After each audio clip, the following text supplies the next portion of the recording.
Parfois, ce ne sont pas les grandes fautes qui nous éloignent du paradis, mais un petit acte qu'on néglige qui peut tout changer. Dans cette vidéo, découvrons ensemble une parole forte qui nous met en garde.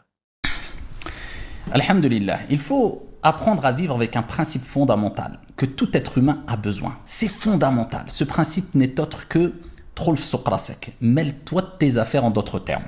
Alors je m'appuie sur des textes pour dire cela. Et bien sûr, il y a des détails à apporter parce que quelquefois, on doit se mêler des affaires des autres puisque c'est quelque part nos affaires. Mais dans la règle générale, c'est les gens se mêlent des affaires qui ne les concernent pas. Et aujourd'hui, plus qu'hier, puisqu'on a une époque à l'ère des réseaux où les gens sont très curieux, ils ont une curiosité malsaine, ils aiment savoir tout quand il y a un conflit, particulièrement dans les couples, mariage, divorce, dispute interne, etc., entre individus, entre un homme, une femme, entre un homme et un homme, etc. La curiosité malsaine. Et ça pousse l'être humain à se mêler de ce qui ne le regarde pas souvent, malheureusement. Alors qu'on sait toutes et tous que le prophète alayhi salatu wassalam nous a dit min husni islam mar'i tarkuhu ma la ya'ni. Ce qui fait partie du bel islam de la personne, c'est délaisser ce qui ne le regarde pas, ce qui ne le concerne pas. Mais entre la théorie et la pratique, il y a un fossé. Illa man rahimallah, sauf pour celui à qui Allah azza wa jalla a fait miséricorde. Et je parle pour moi aussi, c'est une exhortation pour moi le premier. Mais il y a un autre hadith très fort, encore plus fort que celui-là, rapporté par At-Tirmidhi d'après Anas radiyallahu anhu wa arda. Un homme est décédé à l'époque du prophète alayhi salatu wassalam. Et lorsqu'il est décédé, une personne a dit Abshir bil jannah, je t'annonce ou reçois la bonne nouvelle du paradis. Et le prophète alayhi salatu wassalam a entendu cette parole. Qu'est-ce qu'il a dit alayhi afdalus salatu wassalam? Il a dit certes tu ne sais pas. Certes tu ne sais pas. Peut-être qu'il a parlé sur une chose qui ne le concernait pas. Allah, c'est un obstacle entre toi et l'entrée au paradis. Peut-être qu'il a parlé sur une chose qui ne le concernait pas ou qu'il s'est montré avare pour une chose qui ne lui nuisait pas. Donc, avant de rentrer dans des sujets qui ne te concernent pas, eh bien, ou alors qui pourraient te concerner, barakallahu fik, applique 3 règles d'or. La première des règles, pose-toi la question, est-ce qu'il y a un intérêt positif? Est-ce qu'il y a un intérêt positif pour que je rentre dans cette affaire-là? Ou est-ce que, si on veut, est-ce qu'on t'a sonné?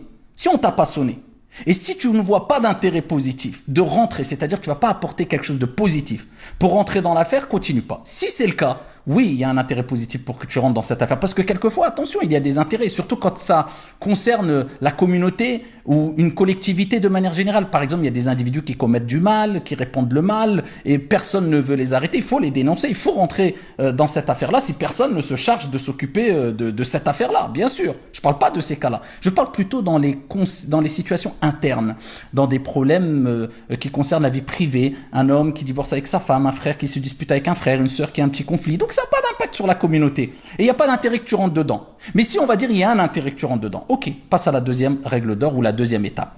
À ce moment-là, pose-toi la question, est-ce que j'ai les capacités? Est-ce que j'ai les outils? Est-ce que j'ai le niveau pour pouvoir intervenir? Quand vous jugez, eh bien, il faut juger avec équité, avec justice.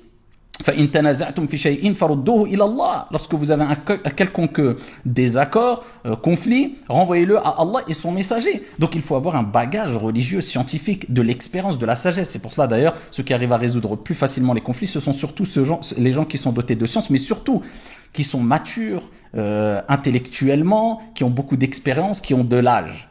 Donc ici, est-ce que vraiment tu as les outils, tu as les capacités de pouvoir intervenir? Si oui, passe à la troisième étape. Pose-toi la question. Est-ce que vraiment j'ai été équitable dans le sens j'ai entendu les deux parties?